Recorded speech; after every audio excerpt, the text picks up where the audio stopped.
Ladies and gentlemen, the moment you've all been waiting for. Coming up next to the cartoon dumpster dive stage, it's Jim and the Holograms.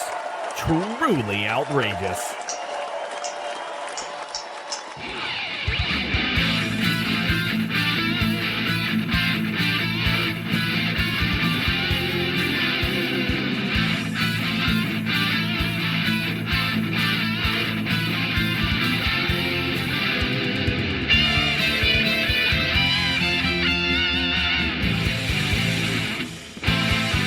Joel, what's rockin'? What's cooking? Nothing. What's scrubadoocious? Another 80s term I'm sure they used. I don't believe. I think one of the things you said was probably an 80s term. Tubular. Okay. Ronald Reagan. Do you think they said that in the 80s? Like if something just was like, because Ronald Reagan was like viewed in semi-positive lights back then. And Yeah. they'd be like, dude, that's so Ronald Reagan. I doubt it. Me either. He's the devil. And the downfall of modern society. Anywho, today Speaking of Ronald Reagan, Jim. He could be on Jim. He'd be like, oh, wow. They played for dignitaries. They'd be like, wow, you holograms. No, that's JFK. they couldn't play for JFK. He was very dead. I mean, they still could play for Play in body his of grave. JFK. Yeah. That'd be a dark episode, but not uncommon. This show is bananas. Oh, I'm sure. I am sure it is. But to clue you in, fellow listeners or listeners, I listen. Anyway, whatever. I'm getting sidetracked way too much. This week we're covering Jem and the Holograms. And without further ado, let's review that theme song. Let's hit it. Jam is excitement, ooh, jam is adventure, ooh, glamour and glitter, fashion and fame. Jam is truly outrageous, truly outrageous. Whoa, jam, the music's contagious, outrageous. Jam is my name, no one else is the same. Jam is my name. We're the misfits, our songs are bitter. We are the misfits, and we're gonna get her. Jam, the music's contagious, outrageous. Jam is my name, no one else So is that the same. Misfits part is not better. Even though they say they're better, it's not better. I was laughing because of that. They come in and they're like, "We are the Misfits. We're so much better." But the whole music, it sounds like just you threw a cat on a keyboard. That's interesting. I mean, the Misfits, they ruin The theme this song. great. Yeah. They ruin it. Like honestly, I love this theme song. Yeah, it's a good one. It's definitely just like a sounds- 7 or an 8 for me. It's a 80s just poppy song.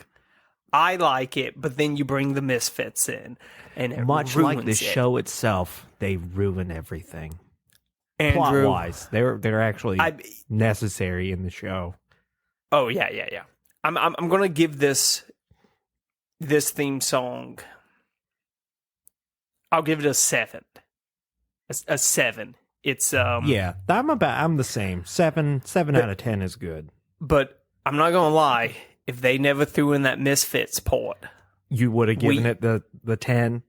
not a 10, but we might have had a tie for the Cowboys of Moo Mesa. Oh yeah, it's a good one. Yeah, I agree. I mean, I think it's up there, but I think just the Misfit spot just It had just to. throws a That wrench I in it. imagine that was probably intentional though, You know, it probably was because in the show, the Misfits have their own songs and music videos, and they're actually quite good. I was We'll about to get say, into like, it when we talk about the actual formula of this show, but yeah, it wasn't though they weren't necessarily bad songs. this is one of the very rare instances where a musical cartoon is actually good to listen to. And we've covered some musical cartoons in the past where they have like a song every episode, but the song is terrible. But this one is like, it has several songs an episode, and they're also not that bad. So, but Joel, let's hear how this got made. Andrew, the year is 1985. Scrumpadooshus, tubular. These believable 80s phrases. coming from Berlin Andrew. Wall, man. But Is that one? I feel like that's one that someone would you- say. You're being a real at Berlin this- Wall right now, buddy. at this point, you're just naming things that were around. In the 80s. That's what people do. That's how you know what decade you're in. Like, for instance, we grew up in the early 2000s. We constantly, before 2001, went, hey, man, that's totally the Twin Towers. But ever since that No. fateful day, we can't say that anymore. No, I don't think we ever said that. Well, maybe we should have. Maybe history would be completely different if we did, right? Yeah. Yeah. So the year is 1985 when this show releases, specifically October 6th, 1985. It actually ran for 3 seasons, a total of 65 episodes. Yeah, this is the- this is a cartoon dumpster dive. Not a first, but this is the one time where we're like, this is good. We're covering a good one. Yeah, this was a hit. It was a hit. We basically we have the company Hasbro Right. to thank for Jim and the holograms. Really, Hasbro they was approached with the doll idea of Jim and the holograms, and Hasbro being Hasbro, especially in the mid 80s, Yeah. what did they say? They said, "Hey, for us to sell this doll, we need to have a cartoon Yeah, of around course. this doll." You can't just make a thing in the 80s. You gotta have like No. a whole thing, whole show, whole production company behind it. Yeah, I mean, it did work very well for Transformers Oh, and yeah. G.I. Joe. I mean, looking Well- back at 80s stuff, that's like still in nostalgia today. Teenage Mutant Ninja Turtles, G.I. Joe, Transformers. They all had shows, they all had action figures, and like they just like are gripped into our society. Oh yeah. Jim, not so much, unfortunately. Well, for some people it is. That's the crazy thing. It's, I feel like if you were a young girl in the 80s, this show was right up your alley. Oh, definitely. Because Hasbro, I mean, honestly, like we've talked about before in the past, at this point, they've had success with G.I. Joe and Transformers. And they know how to market a cartoon and toys to, their target audience. And this one definitely was basically, if Transformers were for boys, this was for that separate market known as the little girls, basically. I don't know why I phrased it like that. I don't know That's either. why. I was just gonna let that slide. I wasn't gonna. But they actually went to a Griffin Bacall Advertising. Basically, it was the founders of Sunbow Productions and Marvel Productions. Basically, same people behind G.I. Joe, Transformers, to create Jim. Hasbro actually hired a well-known G.I. Joe writer, Christy Marks. This woman has done a lot. Dude, She's had her hand in a lot of pots, and she along with like her own original work, she's been a part of Teenage Mutant Ninja Turtles, Conan the Adventurer, G.I. Joe, Hypernuts, Captain Power. She's also had her hands in. She has an original comic book called The Sisterhood of Steel, which I kind of looked into that while I was looking into her. I might try to read that too. She's also authored several like history books. So this woman's a working machine. Oh yeah, she does a good job. What can we say? She is a fantastic writer. But no, so they actually approached Christie, told her basically, hey, these are the line of dolls we have. And the original concept, we want you to basically write a cartoon for it. So she did. She basically went to the drawing board, just created everything she created. And this show, I mean, we'll talk about it, but I mean, you're talking about she created everything. Yeah. So just to name a few extra people, because I just want everyone to realize how big this show was. This is kind of like the 80s version of the Misadventures of Flapjack in a way, because it's like,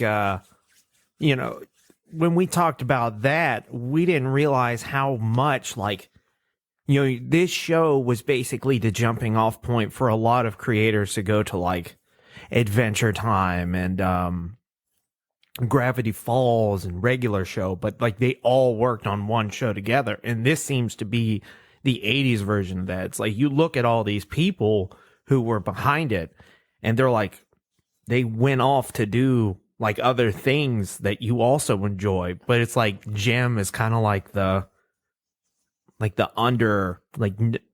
a lot of people remember Jem, but they're like, oh, but they went on to work on, I don't know, you're about to name a few, so we can use those as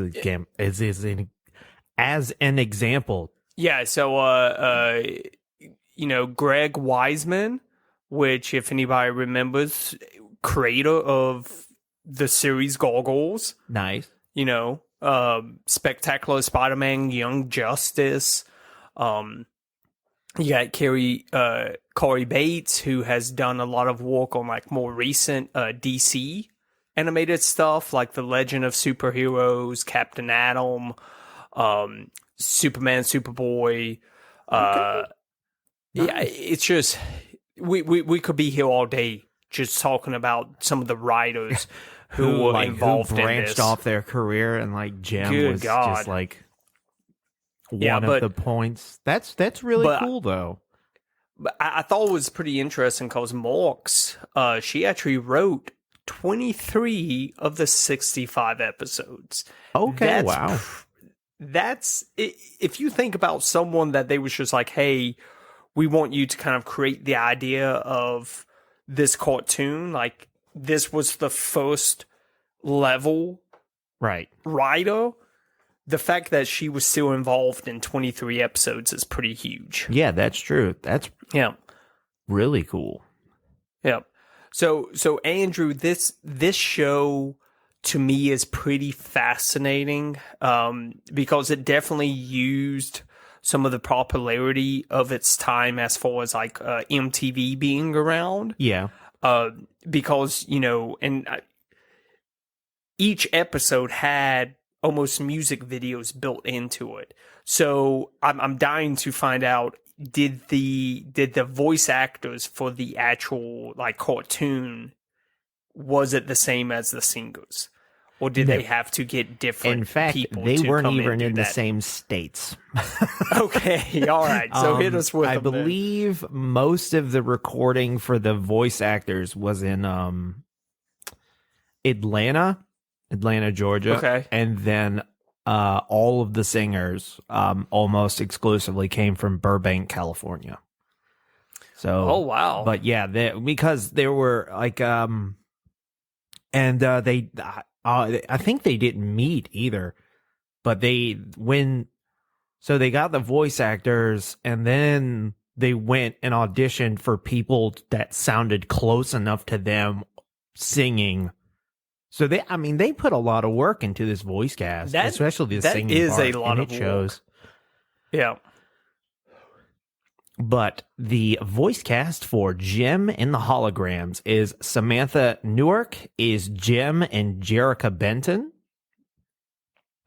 Catherine Bloor is Aja Leith Ashley Kimber Benton. Cindy McGee is Shanna Elmsford, Chrissy, and Leah. Britta Phillips is the singing voice for Jem. Okay. Ellen Burnfield is Pizzazz. Charlie Adler is Eric Raymond. Tech Rat, Zipper, Tetrat, Angus Bean, Corvin, Curbs. Misfits video director, NYPD officer, and Skulls member. Michael Sheehan was Rico Pacheco, probably mispronounced that very badly. Samantha Paris is Roxanne Pellegrin and Roxy. And Patricia Alice Alberch is Anne Phyllis, Margaret Gabber, and Pizzazz. Okay. So for their other works, we have Samantha Newark is Ariel in the Transformers series. Kathleen Bloor is Bridget in American Tail. Cindy McGee is Mary Melody in Tiny Toon Adventures. Britta Phillips is Blaberta Puppington in Moral Oral. Oh, okay. I think that's like one of the fat characters, unfortunately. It's pretty funny. Ellen Bernfeld is the assembly and character vocals for the movie Anastasia. Oh, cool. Patrice Alice is Lucille in Midnight Madness. Samantha Paris is Meg Bennett in Bionic 6. And finally, Michael Sheehan is one of the Mogwai / Gremlins that aren't Gizmo in Gremlins. Okay. So that's your cast. So I want to get into this show, but more importantly, up top, would you like to know how many songs are in Jem's entirety of its run? How many, Andrew? 151 unique songs and 187 music videos are in this series. That is ridiculous. And they're not all done by Jem and the Holograms. So Jem and the Holograms, so let me give like a quick synopsis and then I'm going to get into like more nuts and bolts of the show. So we have Jerica Benton. We are introduced to her after her parents have passed away. They left her two things. This is a very 80s like plot. You can't have parents if you're the main protagonist. One. No. But she is given a multi-million-dollar record company and a orphanage for wayward girls. Oh. So those are the two things that she's left. The record company is supposed to fund the orphanage, but the one of the main antagonists, he is like sandbagging the whole thing. Because he doesn't want to help out a bunch of He doesn't want to help out orphans? orphans. He just wants money. He's a bad guy. He's a bad guy. And then he also has a band on his recording label called The Misfits, in Who which suck, by the way. huh? Who suck, by the way. Well, their Yeah. songs in the show don't suck, but their song in the intro does suck. Just terrible.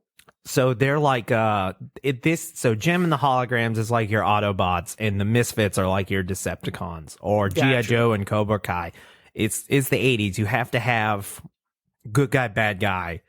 You know, it's a very simple kind of writing. Here's the thing though. So Jem and the Holograms are a more acoustic sounding band, and then the Misfits are more of an electric punk style of music.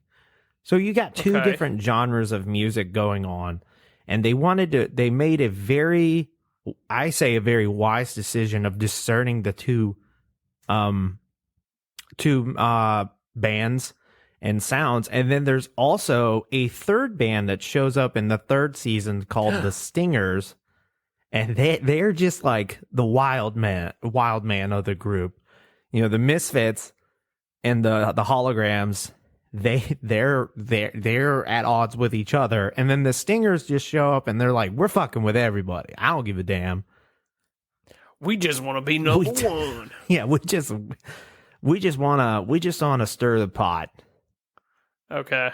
So animation wise, the show is animated pretty much like a G.I. Joe or a Transformers. Good for the 80s.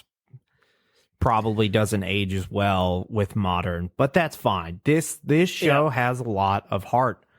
There are love triangles, and it's also kind of like a proto Hannah Montana. I didn't know this when I first watched this, but Jerrica Benton and Jem. I didn't know that there was a Jerrica Benton. I just thought it was Jem. But Jem has I almost forgot the most important thing that Jem's parents left her.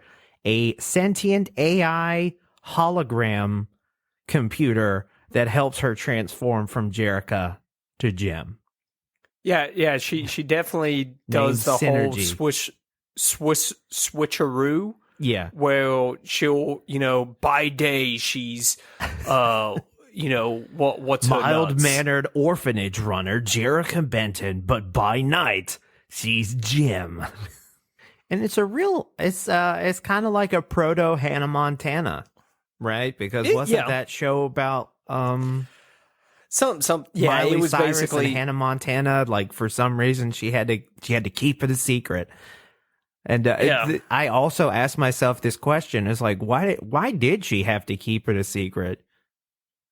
Is it because the record label that she was on was like evil? So honestly, I don't know what was the purpose of her having to have this alter ego. I think it's because Christy Marx is a comic book writer at heart. And it's like, she can't just be a musical sensation. You have to have a superhero element to it.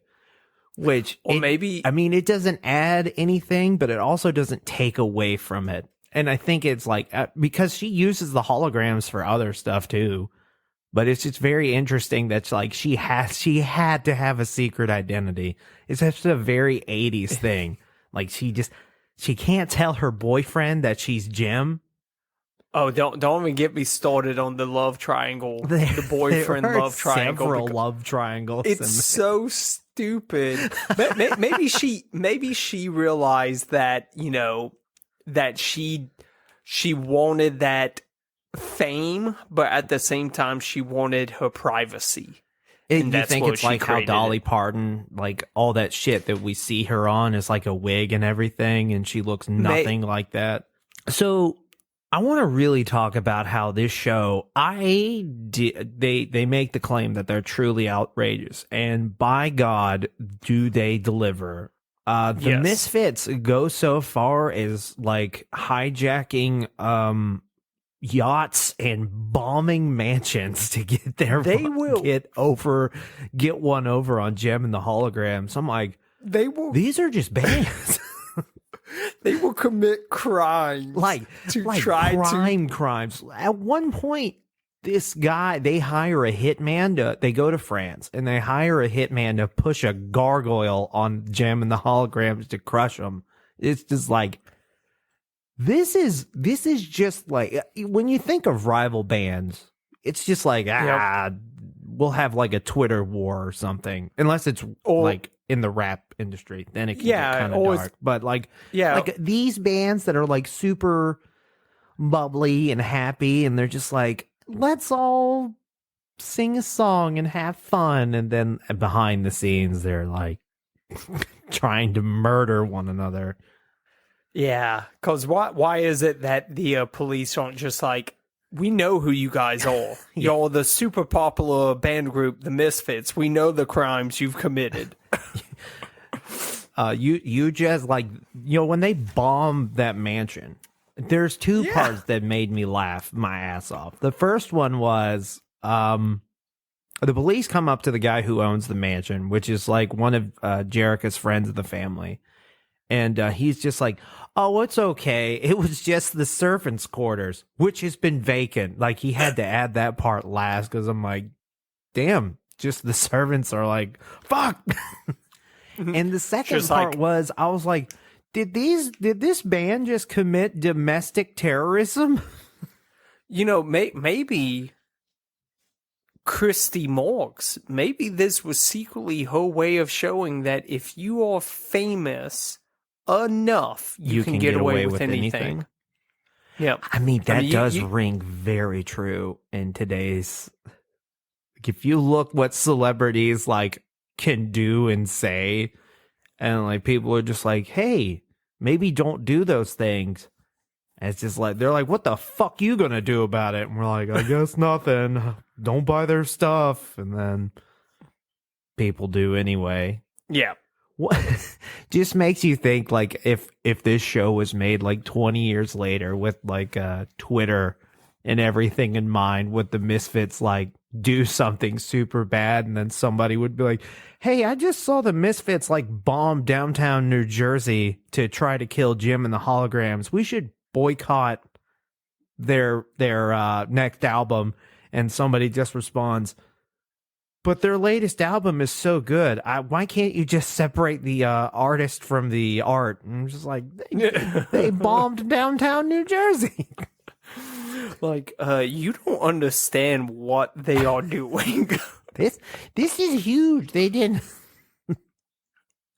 It's I think if they was to make a show like this today, it would just basically be that HBO show Secession. It would be Secession. That's true. That's a very Just- good point. Just if you got enough money, you can get away with anything. Yeah. I do want to talk a little bit about the love triangle between Jerica, Jim, and what's her boyfriend's name? Rico. Rico. The fact that Rico is so stupid. Yeah, he is So- undeniably the so dumbest dumb. fucking person in this show by a But, large margin. Hey, if you think about it, so like I guess for little girls, maybe that makes them feel better seeing that the boy is the dumb one. I mean, yeah, that's true. He is but- like he is like in the male counterparts of the superhero show. It's all female driven except for like one dude. And I will say Rico's faithful at least, because whenever Jerica is Gem, she's like, "Oh my God, hold me, don't let go." He goes, "Hey, I'm in a relationship with Jerica, okay?" So But then kisses Jim. I'm Well- in the relationship. he denies her passes a few times, but But finally gives in. finally gives it. I mean, if Jerica was super toxic, she could transform back and be like, "I know your ass was cheating. How could you?" But she doesn't do that. But- so And that leads me to my next thought is, what unspoken relationship do they have? I need more to this because I don't think Jerica just, I don't think she would be the type of woman that would be like okay with her man pursuing another woman. I don't think so either. I don't know a lot of men or women who are super cool with pursuing of others in a No, committed relationship. Yeah, so I think they've got this unspoken thing where, because throughout the whole show, if I'm not mistaken, maybe at some point in the later seasons, Rico finds out that Jim is Jerica. Like He finally tries to figures tell him this out. several times and gets interrupted by an earthquake or an explosion or the one of Misfits those things. hijacked the Pentagon. One of those isn't true. I'll let you guess. But I think they just need to go to couple counseling. That's it. I think they just need Couples to talk out I think they need to talk out the problems. because apparently Jericho is Yeah, He's got this alter that might be ego. helpful. If I mean, or maybe it's like split personalities. Maybe the AI takes over of Jericho and she becomes Jim. Oh, that would Just- be the modern twist Yeah, if it was made today.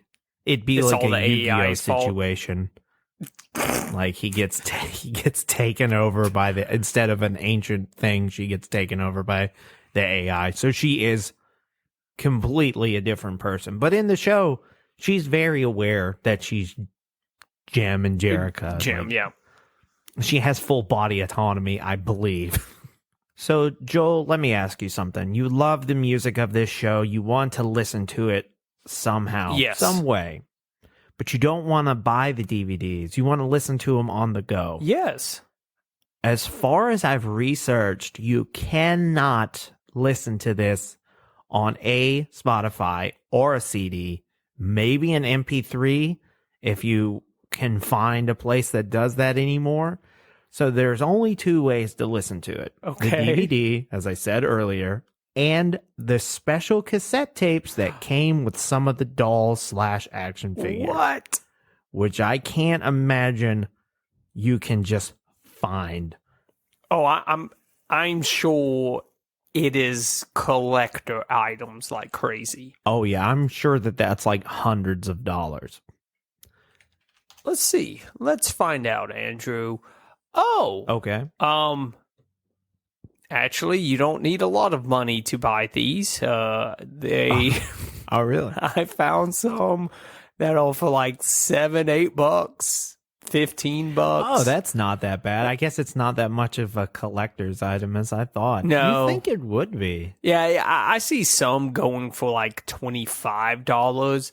I bet you. Oh wow, really break the Yeah, bank I on that know. one. I bet you it would be just like with any collector items, if you had one of them that was like still in the box, cassette was still in the Yeah. box, yeah, I'm sure that one would be worth a lot more. But just if you just want the cassette tapes and you got a Walkman, hey, $20. Yeah, $20. All right. Well, I believe this is time to go to your new reoccurring segment, reviews that are outrageous and reviews that are a misfit. Ooh. Yeah, I was a little shaky on that one, but I felt like that was pretty good. All right. So Andrew, I'm not going to bore you with the 1-star reviews, mainly because they are way IMDb rating of 7.4 out of 10, so not too shabby compared to the other things we covered. Not too shabby. yes, at all. 7.4 and a total of 2.8K reviews. So not shabby at all, I would say. There are a couple of 1-star reviews, but Andrew, they are entirely too long for us to read. 1-star reviews are pretty lengthy most of the time. It seems like you can write more when you're angry. Oh yeah. Yeah, the emotions are flowing, So Yeah. so this is a 10 out of 10. I thought this was pretty cool. It's called the My Cartoon Musical Inspiration. Being a singer and a musician now, one of the many reasons I became a singer and recording artist is because of Jim. I was about 5 to 8 years old during its airing and continued to watch till it was taken off the air. I was a singer since I could talk, but watching Jim was mesmerizing for me. I wanted to be Jim. I wanted to look like her, dress like her, act like her, even have pink hair like her.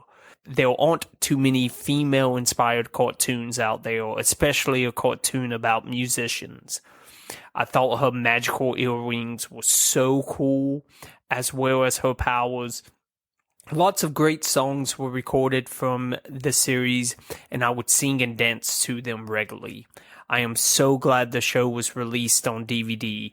I wish they bring it back for a more updated reboot wishful thinking, Jim equals my childhood.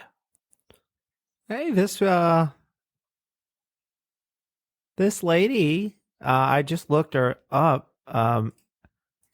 Adrian Grace. Yep. Adrian She, Grace music. She's got a pretty good little repertoire of songs. Hey, she's on Spotify. Yep. Check her out. Her number one song on Spotify, "Dancing in the Sky," has over 1 million plays. So that's pretty cool. Oh, yeah.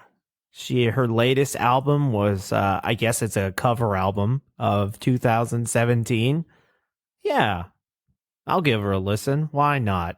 Oh, yeah. Ooh, she's a verified artist. Even we don't have that. No. I don't think you can get verified as a podcast anyway, Yeah, though. probably not. No, unless you're like Joe Rogan. Joe Rogan. Joe Rogan. I like the way Joey Diaz says Joe Rogan. It's about the only thing I like about the Joe Rogan podcast. Joe Rogan. Joe Rogan. Anywho, any closing thoughts on Jim and the holograms? The Misfits is the worst band ever. They ruined a great, perfectly good theme song. No, but seriously, what's not to love? It's basically a daytime soap opera with all of its love triangles. But you basically got like 3 music videos an episode. An episode. I mean, hey, it's what's not to love? You got dancing, you got singing, love triangles. Check it out. Yeah, that's a really good one. What about for you? me, I would have to say that like this show has just as much love as G.I. Joe or Transformers. I think Christy Marx is like behind it, maybe not in like remembrance, but like there was enough effort behind it to where it's kind of a shame that it's more of a memory, unlike its male counterparts. Yeah. We are going to cover the live action movie that they made in a Patreon exclusive episode. So look out for the next live action landfill as we cover the Gem and the Holograms live action movie. And that should be out the same time this week that you're listening to it. So if not Wednesday when it comes out, possibly the next day. Yep. So if you're a Patreon subscriber, look out for it. If you're not, subscribe to our Patreon, which you can go to patreon.com/cartoondd. There we have a $5 tier that will have you at our Discord. Any sticker that we've made, I will personally send to you through mail, not in person. And you will get access to our bonus episodes that we're finally starting to make. We have a website where you can request the cartoons, cartoondumpsterdive.com. We have a Twitter handle cartoondd. We have an Instagram, Facebook, and TikTok, all Cartoon Dumpster Dive. If you'd like to send us an email, you can send that to cartoondumpsterdive@gmail.com. And as always, it really helps the show if you give us a 5-star review on the podcasting platform of your choice. Get us bumped up in that algorithm.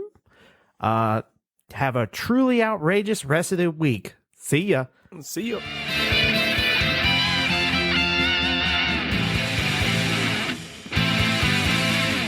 Ladies and gentlemen. Gentlemen. Gentlemen. Well, they are Digimon or Pokemon? Gentle monsters. Okay. Gentle monsters. Change into... Let me get my composure back. Stop. I could. Now I want to do that whole theme song, but with Gentleman.